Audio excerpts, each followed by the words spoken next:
104.7 The Cave. KKLH, Marshfield, Springfield. A proud member of the Kansas City Chiefs radio network. Touchdown, Kansas City! Now, it's time for Ned Talk. It was all sunny and beautiful outside, and then Ned Reynolds rolled into the studio, and the clouds started to roll in. How you doing today, Ned? You mean to tell me it's that bad out there? Oh, it's not that bad. It's not that bad. The sun was out all day yesterday. Yeah, did you survive all the rain? Well, I would not have had I been in my previous locale, but yeah, up here, yes. I went to my sister's house on Friday night. She lives down in Nixa, and we took that back way by Cox Road. Oh, you did the wrong thing. Could you even cross the bridge down there? No, it was blocked off well before the bridge. So, Ned Reynolds is here. I'm Joe Westen. Alex Scott is with us. Alec, how are you? Doing well, dry, and I guess I brought the sun back because it was bright and shiny when I walked in. Good. So. I want to give you crap, Ned, because last week you said you thought Alabama would win it all. But I walked around the office because there's I don't know if it's legal to say this or not, but there's a thing going on in this office where people are, they're prognosticating about the NCAA tournament. And I saw a lot of people at Alabama winning the tournament, but they're out. Joe, if it's illegal, there are 100 million of such that are illegal. Everybody does that, for heaven's sake. The feds don't care about that. In fact, when you think about it, the feds don't care whether or not you bet on games at all. All they want out of it is their cut, and that's why they go after the bookies who have all the money. Now, that's quickly, I think, going to come to a change. Earlier this week, last week, the bill for sports gambling in Missouri passed the State House up in Jefferson City 118 to 35. Yeah. 118 to 35. But that's only half. Now it has to go through the Senate, and there is a hang-up in the Senate about this because a senator from Warrensburg wants to attach a rider to that bill, and that's causing a lot of debate. However, having said all that, I do think it's going to pass. What's your thought on this? I mean, and let's be clear about this, too. It's just a sports book that's being legalized in the state of Missouri. And the ability to do it legally, yes. Yes. Mm-hmm. It is. It wouldn't be you'd run down to the super center and right next door would be the casino. It wouldn't be anything like that. Well, maybe somewhere along the line, 100 years from now, that would happen. But no, not right away. But it's just to do it legally and for the state to be able to collect a tax. There's a 10% tax on every bet that's made. Now, that sounds like a lot. It really is not. But it's great revenue for the states. And when you think that there are 33 states plus the District of Columbia that have already okayed this, the money is coming to them, people who don't have the circumstances. That's over half the states in the union that have legalized gambling, and they're able to collect the revenue, and Missouri doesn't. That's unconscionable, in my opinion. It's going to be put forward or put through to education circumstances. The people who were involved in it, hey, I'm not ashamed to say I would be one of them. But the fact of the matter remains, it has not been done yet. I think it's going to be, and it needs to be. I say that it'll be attached to education, but we both know that how those things go is they just simply say that, and then a little bit later on, somebody comes along and goes, you know what, we need to borrow a little money out of that for this, and we need to borrow a little money out of that for that, and then before you know it, education's getting the big screw. Well, that can happen, yes. Yeah, it happens with the lottery. It happens to Social Security. It happens to any of the other federally financed organizations that bring in monetary rewards for other people. Yeah, you can borrow from it, but again, initially it's labeled toward education. There's people that are sitting at home right now going, "What the hell is this crap? These guys are talking about tax revenue. I thought they were talking about sports." Sports gambling tax revenue. Yeah, sports gambling tax revenue.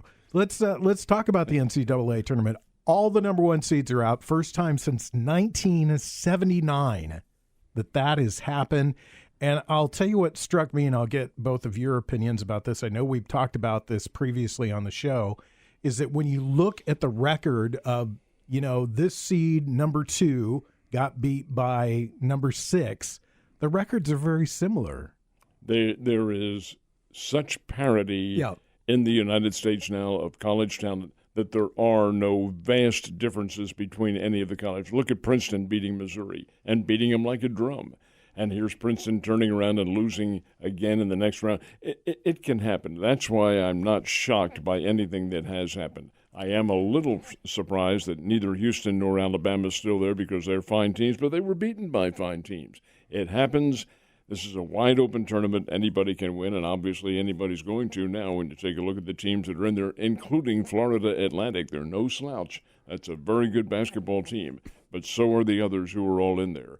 I'll tell you where the fallibility of this, in my opinion, comes to play, and there's nothing you can do about it, but it's a one-and-done tournament. Is that fair? Not really. Just like the World Baseball Classic. Japan beats the USA 3-2. What would be happen if they played a best-of-7? That's where you find out a true winner, and the same thing with Major League Baseball and National Football League. It's what you've done during the regular season. Over a course of games, that's the true mark of the winning team, not just one game. Well, wouldn't you also say that the tournament itself is such a test? I mean, you have to have, not only do you have to have tremendous athletes on your team, but you also have to have the mental fortitude to, I'm going to go out tonight, I'm going to play a really good basketball team. And if I win, I'm going to go out 2 nights later and I'm going to play another, probably even better basketball team. I mean, yeah. And the luck of the draw, that has a lot to do with it as well. But no, everybody's equal. It is a level of talent, and you see it with these players. These are great players who are in there. They're not all NBA caliber. For instance, you'll watch Creighton play a little bit later on today. They have a center on their team who's kind of flown under the radar. He's a very, very nice player, especially when he matches up with somebody his size.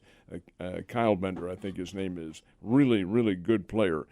Nobody's heard about him. There are hundreds of that type of player in the country who can get all of this done. It's a good competition.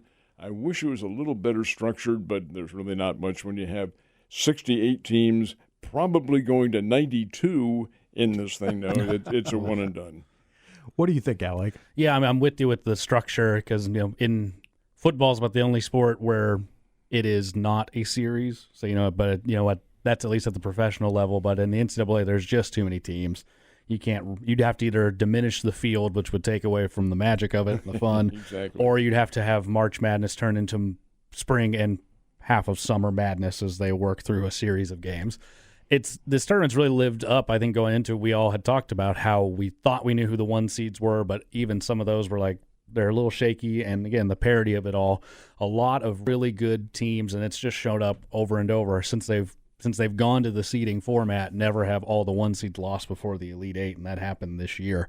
And as someone who doesn't have a rooting interest in a 1 seed or any of those teams, it's really fun to watch and see all these guys come out and compete and do really well. So madness has been the right word for it, and it's lived up to it. And for the most part, it's just been great game after great game after great game. You have to see, in a situation like this, you have to seed the teams, but is that really fair? Because some of these 13, 14, and 15 seeded teams are just as good as with the higher level. The real monkey wrench thrown into that is media. And the media, because these are big-name teams like Texas playing today and K-State and people, Alabama, Houston, they get all the publicity during the course of the season. But yet, are they really all that better? Not really. Let's stop and talk for just a second because for the casual basketball fan, there's a term that we use in basketball, and that's blue bloods. And there's no blue bloods left in this tournament, really. I mean, Kentucky's out. North Carolina's out. North Carolina didn't even play. Duke is out. Kansas is not in. Just some of the big names in college basketball aren't there. But if you're paying attention, this is what college football is missing. This college basketball has such great parity and such great teams. You can catch a really good game night after night after night going into the tournament. Keep in mind, Joe, that in the case of in the comparison of the two sports, in basketball you're dealing with 5 players on the court and a squad of 13 or 14. In football, you have a squad of 48 and 22 players out on the field. So again, your comparative level begins to diminish when you have that number of players. And furthermore, football being the concussive sport that it is, I don't mean that from a mental standpoint, but from a collision standpoint. you're going to have a team that maybe has a physical power over another one, whereas in basketball, if you get the pretty good athlete who's shooting well and has a hot night, anything can happen. Absolutely. And I would say with the, we see the parity. I think that is a benefit of a one-and-done tournament because if Purdue played FDU 5 more times, I would bet Purdue probably beats FDU 5 more times. And it's what you do on that one particular night. So Princeton beating Arizona, that was a huge upset. They probably don't win a best-of-7 series against Arizona. Princeton and Missouri. I don't know. Missouri basketball, they let you down every time, at least for me. So I think that's what makes this event so fun is, one hot hand, one really well-gelled group of guys playing well together, or even sometimes one player. Marquise Noel for Kansas State carried them into the Elite Eight playing better than anybody I had watched. He put up 30 points and double-digit assists in a losing effort. And it was a catalyst to their team all season long, but nobody knew too much about him because he's playing in a pretty good league in the Big 12, and they produce player after player after player. Sure. But anything can happen. Let's reset the tournament for everybody. There's 2 teams in the Final Four so far. Florida Atlantic University, they're the lowest seed to make it through at this point in the tournament. They're at number 9. And UConn is on the other side of the board at number 4, perhaps the hottest team in the tournament right now. And then you've got the other 2 seeds being decided today.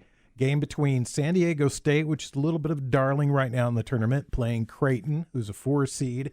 Another 5 seed, Miami, Florida. They're taking on Texas, who's the highest seed left in the tournament. And what do you got, Ned? Who do you think? Who's going to win the games today? And then who do you think is going to make it through to the national championship? Typical wise guy. The team with the most points is going to win. The Creighton game, Creighton-San Diego State's a great game. San Diego State, again, because they're West Coast and because they're a Mountain West Conference team, nobody knows too much about them. Hey, that's a super talented basketball team. Creighton, we know about, seen them. They're a former Missouri Valley Conference team, know what they can do. They are Big East. They're loaded. They have a lot of talent. In that game, it's a matter of matchups because Creighton is big on the front line. San Diego State may not be quite as big, but is probably a better perimeter shooting team. So you have a very good matchup. I'm going to take Creighton in this one. I think the Blue Jays are going to come through. And then the Texas-Miami game, Texas is kind of a Cinderella story because they fired their coach back in December. And he's now caught on at Mississippi, but their coach, who was involved in a alleged domestic assault circumstance, it turned out his girlfriend withdrew the charges, but the university said, sayonara, you're gone. And they brought in his assistant coach, Rodney Terry, not to be confused with Rodney Perry from Springfield, who's on the Kansas State coaching staff. But Rodney Terry, who's an old pro, has brought this team into fruition. They have played exceptional basketball. They are leaving, of course, the Big 12 conference next year and going to the Southeastern Conference, and there'll be a load there too. But Texas is a good team. Miami is Jim Larrañaga. He's been there before. We've played against his teams before. He's a very good coach. They have a very good team. I think Miami gets them in this one, so I'm going with Miami and Creighton. And then you're left with Miami will take on UConn. As I said, UConn perhaps the hottest team in the tournament. They beat Gonzaga like a drum. They did. It was easy. And again, that's not a comparison of the two teams because Gonzaga's a whole lot better than that. But just one of those games that got away. It did indeed. Connecticut's a fine ball club. Do you think they beat Miami and they make it to the finals? I think it'll be a great matchup. I really do. I think Florida Atlantic against Creighton. Look at that. Let's just stop and talk about your predicted Final Four, okay? UConn, number 4 seed, would take on Miami, Florida, number 5 seed.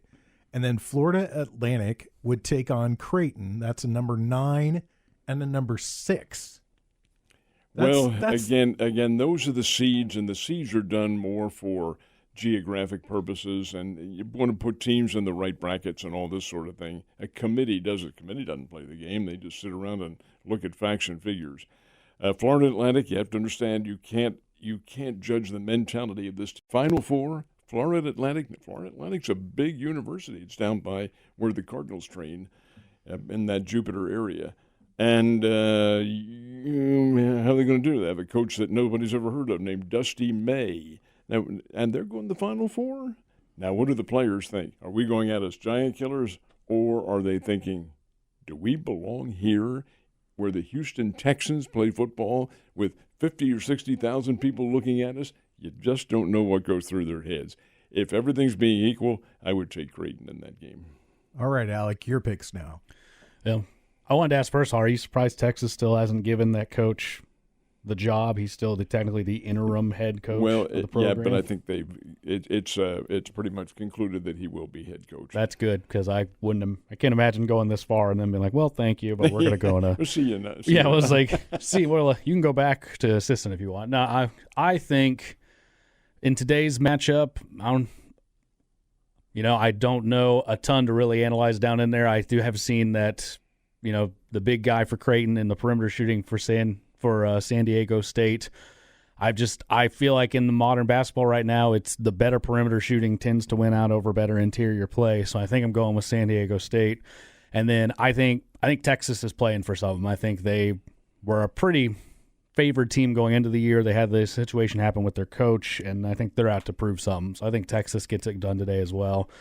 Also, I feel like at least one or two seed is going to end up making it through, even though UConn is playing like a 1 seed. UConn is the consensus among the media to win the whole thing, which would be next Monday night, a week from tomorrow night. But it's just so unusual, the whole circumstance. They're also the furthest east team. So let's just point that out really quickly. And it's a school where, they've been there at the Final Four, and they won a national championship before, but it's their women's team that has more publicity than their men's team does, and their women's team got knocked out of it. Oh.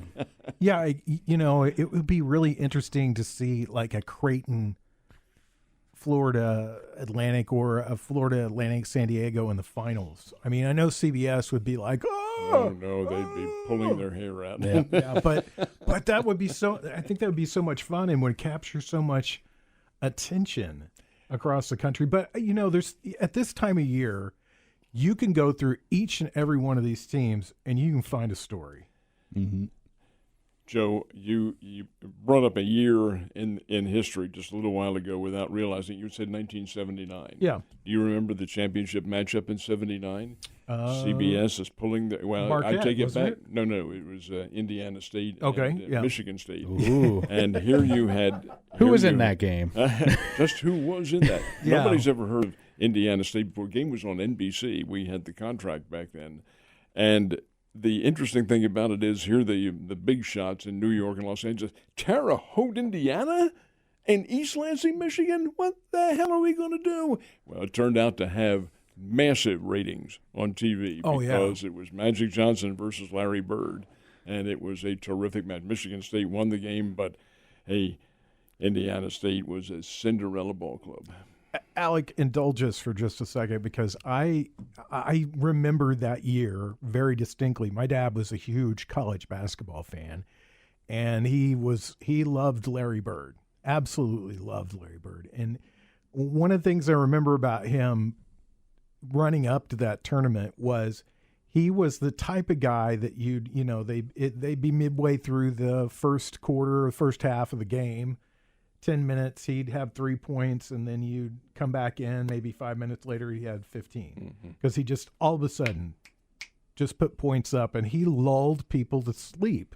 Never saw those two players were incredibly special, and not only did they help create March Madness, but they helped save the NBA. Well, their matchups were absolutely sensational. Bird was a unique talent. Magic Johnson was an ultra-unique talent. The reason Michigan State won, they were the better team than Indiana State. They had the better personnel. But not forget the story that's attributed to Larry Bird. He is not exactly a wilting wallflower, as a person. He knows he's pretty good.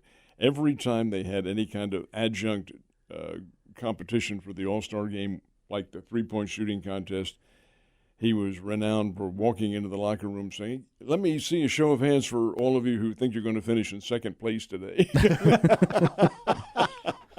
He was an amazing player and one of the best smack talkers in all of sports. And smack. that, sorry to, throw a cliche out here, but it was a very special magic time in sports to see guys like that just really take basketball to a different level. I mean, you could tell that the game was changing just from those two guys playing it. When we come back, remember them when they got on the Dream Team in Yeah. 1992 in the Olympics? that was the whole show. and Larry Bird was at that point basically crippled. He was washed up. Yeah. But he still had an impact on the game, and he still could hit shots and make people miss.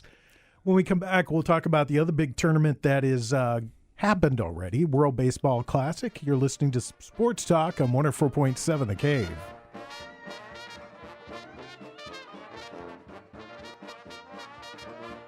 You're listening to Ned Talk on 104.7 The Cave, part of the Kansas City Chiefs radio network.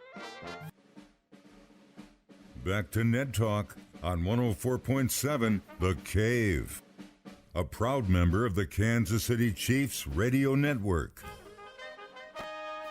We are talking sports on a Sunday afternoon. Joe Westen, Ned Reynolds, Alex Scott, and we just got done talking about the NCAA tournament, which is going on right now, the men's and the women's tournament. There's a lot of actually tournaments going on this time of year. I think there's the wrestling championships are happening this time of year. A lot of stuff with the NCAA. But we also had the World Baseball Classic, which happens once every 3 years or 4 years now. And it was very good this year. I mean, it's been good, but I think it suffers, of course, a little bit for trying to compete with the NCAA tournament. And what'd you think? Joe, the TV ratings were outstanding. Really? They well over Awesome. 2 million averaged for the telecast, and everybody was very pleased with it. And the crowds, good gracious. The championships down in Miami, some of the game, not all of them, in Phoenix, Arizona, huge crowds out there. And the ones in Japan and in Taiwan were all sellouts. Mm-hmm. So what'd you think of the tournament as a whole? I like the concept of it, and I think the players do too, and now they're buying into it. I noticed that a poll taken by Major League Baseball after the competition was done, some of the players who decided they didn't want to play in it have now, Aaron Judge, for instance, has said, you know what, I should have played in that, and I think I will in 2026 when they have it again. I think it has an appeal to it. It's an appeal to the ego and the pride of where the baseball games are played less. But politics does enter into this thing. For instance, Team Cuba, which the USA beat 14-2, was not Team Cuba that you would have seen 10, 15 years ago. And that is because a number of those players have defected to this country and were given the option to play and said, hell no, I'm not representing that country. The political differences are so great. And then when you saw USA play Cuba in Miami, in Little Havana, which is where that stadium is located, boy, the pressure groups and the rooting contingents were very vocal in their thoughts. Yeah, it's that's one thing that I wished would eventually get worked out is relationships between the United States and Cuba, especially now that Fidel Castro is no longer there. His brother's in power, but like to see something change there because that's a country that has almost the equivalent passion for baseball that we do. Well, they do, and they have great levels of talent, but again, until you get and it's going to take decades before that ever is solved because it's been going on since 1959 when Castro took over. And look, it's still there. Although the Cuban government does allow players to come, they're a little bit more lenient in allowing them to go. Look at Randy Arozarena. Yeah. A Cuban player. He didn't even play for Cuba. He played for Mexico because he didn't want to represent the country. You had the Cy Young Award winner in the National League last year playing for the Miami Marlins, former Springfield Cardinals, Sandy Alcantara. He said, zero, not going to play, not representing them. You have so much of a disparity here that it does take away a little bit from the talent level. But when you put all the teams together, the right ones were where they should have been at the end, because that's where the baseball is the strongest. The USA team, I thought, was nothing short of magnificent except for their pitching. Pitching was not very good at all, and that's because a number of the big league pitchers who would have normally been playing for the USA decided not to jeopardize any kind of circumstance. Although this is really the equivalent of spring training. They're right there. It's spring training games for them. But it's turned up a little. It's turned up a notch for sure, and we saw that there were 3 kind of noteworthy injuries that happened during the course of the World Baseball Classic. Jose Altuve was hit by a pitch and broke a knuckle or broke his hand, thumb, and so he's out. I know Adam Wainwright has had some issues, and he will not be able to make the opening day roster with the Cardinals because of going on the IL. And then there was the Edwin Diaz for the Mets. The only one that falls into a direct circumstance that would not have happened is Diaz, who was injured in the celebration. I'm here the team comes out. This is Venezuela? It was in group play, I think. It's Puerto Rico. This is a Puerto Rican play. They had a big win. They knocked out Venezuela, I think it was, or whomever. But the team celebration, he's jumping up and down, throws out his knee when he hit the ground, probably the wrong way. That was the one that would have been avoided. The others could have happened just as easily in spring training. Here's Arenado. He got hit in the hand with a pitch. That's baseball. Those things can happen. Altuve with the broken thumb. Wainwright's. His was in the weight room. It was the weight room, and it's a groin injury, which leads me to, I don't know this, but leads me to believe he might have been deadlifting at the time, which is a halfway up. Because the strain on your midsection is pretty good when you do that. Did you watch the championship game, and what did you think of it? Watched every bit of it. Every bit of it. Thought it was a fascinating game. 2 good teams. Japan was the pre-tournament favorite to win it all, and they've won it before. In fact, they won it in consecutive World Baseball Classics back in the early 2000s. They don't have quite the overall power that the USA. They have power, but not to the extent that the USA team does. They're not physically not quite as big. Although Ohtani, once he gets out there, he's 6'5", somewhere around there. Big boy. And Darvish, who's not on the Angels team but rather on the Padres, he's big and he can fire away. But as Bill Burton always used to say, in a short series, pitching will always dominate, and you saw that in the end when Ohtani struck out Mike Trout.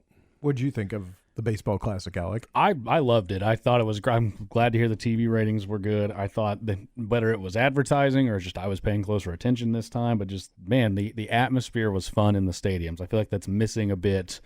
It felt like when you watch the Ryder Cup in golf as opposed to a regular tournament, the crowd's into it. You can just feel it. It just feels better. It feels like a playoff game. Every strike, woo, from the crowd. Just the tension is up.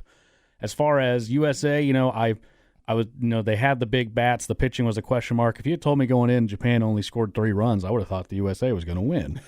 And get out hit 9-5. Yeah, I was like, I thought 3 runs. I was like, well, they'll top that. It seemed like that whole game they were one big hit away that just never came. And props to Japan for pitching well. Always the rallies came with two outs for the U.S. and they kept them in the ballpark with runners on base. And Japan, they love baseball. I will say Lars Nootbaar Cardinal got to play for Japan. Happy that he got the win. It means nothing really, but his Instagram followers went from 9,000 over the course of the World Baseball Classic. Wow! So we've seen him buddying up with Shohei Ohtani during the tournament. Not saying Shohei Ohtani is going to be a Cardinal, but making the right friends in the right places. We're pretty good over here, Yeah, yeah, you look good in red. You really it's the same red and white as the Angels, but we actually win over here. That's right. They wear the same red. Yeah. It's a red-clad team. The game was actually lost, in my opinion, in the 7th inning when the USA got their first 2 runners on, trailing 3-1.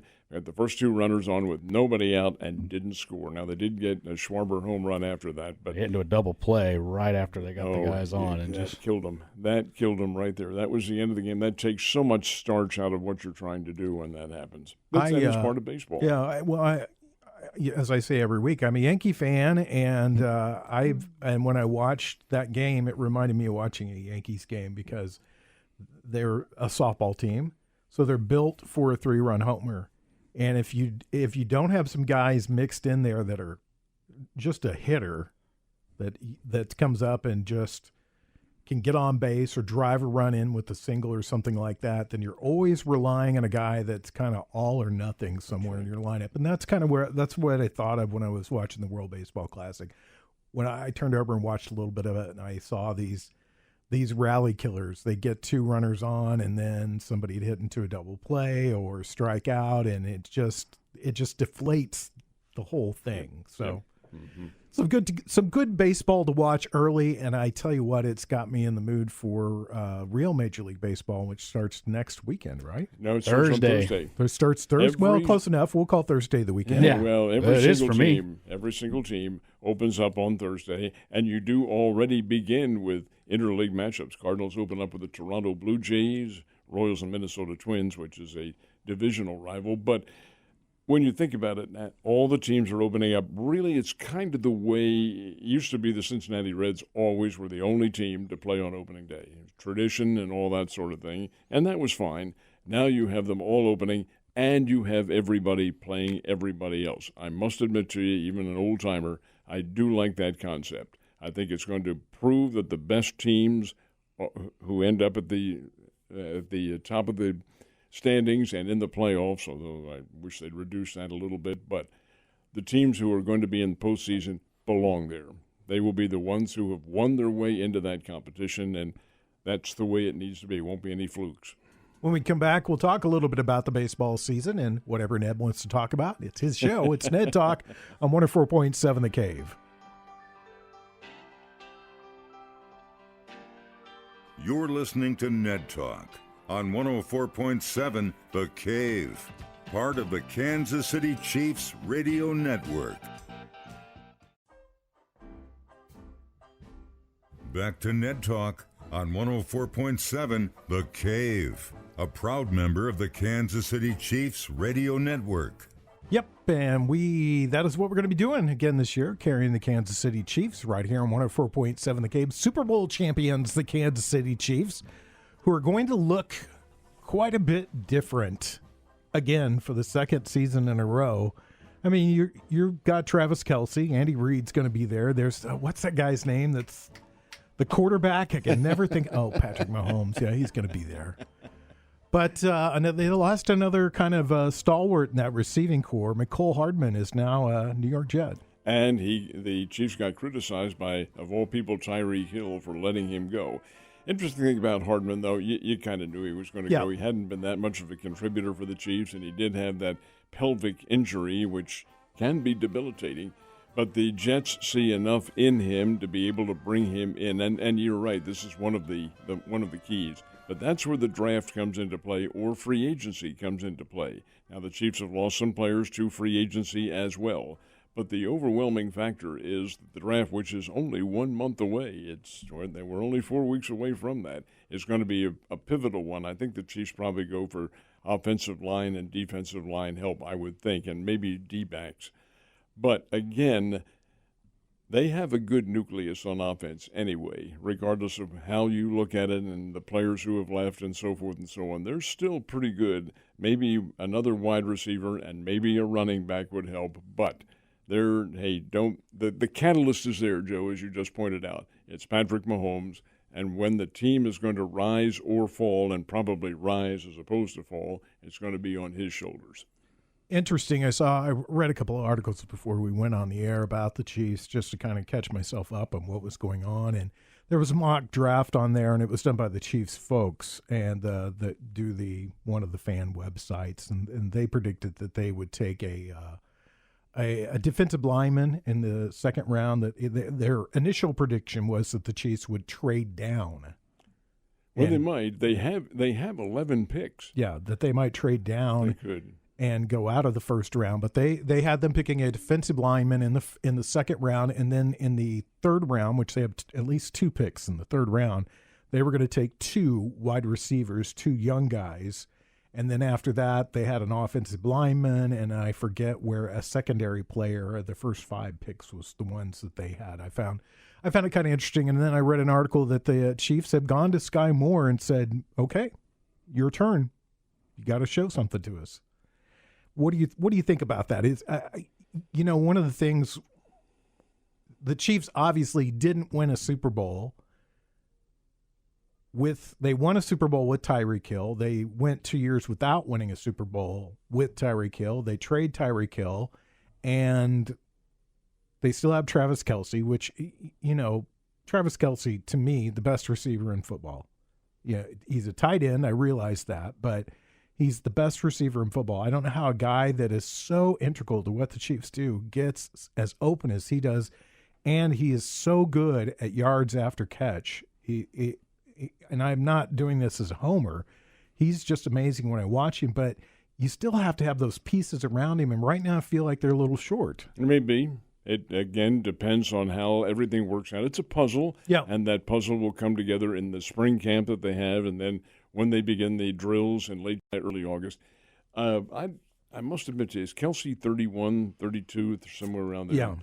He's getting to that age now. He has taken a pretty good number of hits. He's a big guy. He's a tough guy. He does well. He still runs the patterns perfectly and all that sort of thing.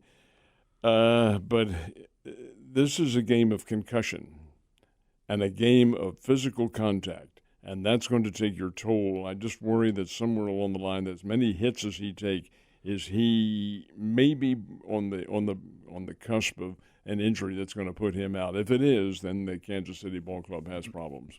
They've got a great string of tight ends. I mean, none of them to the level of Travis Kelce, but you got, their fourth string is Jody Fortson, who contributed last year. Noah Gray and Blake Bell have both contributed to the team very much. I mean, they're not, again, Travis Kelce, but you've got a great core of people there. But, Joe, your whole structure and your whole offensive scheme changes when key players are out of there. Mahomes and Kelce have a special chemistry about the way they work. That probably does not exist with the others in a way of knowing, but again, Mahomes is your catalyst. But without Kelce in there, I think they, if that does happen, and God forbid that it does, they would take a giant step backwards. That defensive line looks very different going into the season. I mean, right now I'm staring at it as I check out the depth chart. George Karlaftis is there, Chris Jones is there, and then some new pieces have moved in. Well, Frank Clark will not be there on the line, and in the defensive backfield, Juan Thornhill will not be there. And these are significant losses. Now, in Clark's case, I don't think it's all that much. You can replace him, but Thornhill's a pretty doggone good player and had helped the Chiefs. And that's why I think they do need help with the D-backs. But, again, that's where free agency, that's where salary caps, that's where the draft. There's so many variables involved here that it's really impossible to predict right now what's going to happen. I like that four, though. I do. I think Trent McDuffie is a star in the making. I think you've got two really good veteran safeties in Justin Reed and Mike Edwards now, and L'Jarius Sneed. He's just he's a pretty good player. Yeah. Yeah. What are your thoughts, Alec? Yeah, that mock that projected them trading down. I almost feel like the Chiefs are either going to package some picks and trade up. And if they do that, I would wager it's for a skill player, because if you look past Travis Kelce, you have Marquez Valdez-Scantling that didn't move the needle a ton in year one. Sky Moore, who, is rookie year, so not going to judge too harshly, but it wasn't a ton of production. And then Kadarius Toney, who has shown flashes, but also is a very injury-prone player. So, that if you take Patrick Mahomes off that offense, I don't think you're all that excited about what you're rolling out there each week. Granted, he's the best quarterback in the league, so I get that he can cover a lot of holes. So I would say they either trade up for a receiver or they might trade down, because having that last pick in the first round, teams love to jump back up there and take a guy so they can get that fifth-year option control for a first-round pick. New England, for all those years they were winning Super Bowls, they almost never took that pick. They packaged them and they went back down. So the Chiefs are in prime position to do that if they want to. I would be actually at this point surprised if they took a first-round pick at 31, which is the pick they have right now. I think they either move up or they move down. Yeah, it's an interesting take. When we've been talking about that over the last couple of weeks, what will the Chiefs do? What will the Chiefs do? Of course, the draft this year is in Kansas City, which is pretty exciting that it's right here in the state of Missouri. It'll be a lot of fun, and they'll have a big crowd up there, and you'll have people cheering and hollering. The one constant is that they will boo the commissioner when he comes onto the microphone. No matter where it is, no matter what city, they always boo the commissioner. And he revels in it. He knows it's coming now. It's just part of the ritual. He's the Darth Vader of sports. If they didn't boo him, I think he'd be more concerned. What is this? Your indifference bothers me more than your booing, yeah. Exactly. When we come back, we'll tell you what we're watching on TV this afternoon. It's Ned Talk on 104.7 The Cave.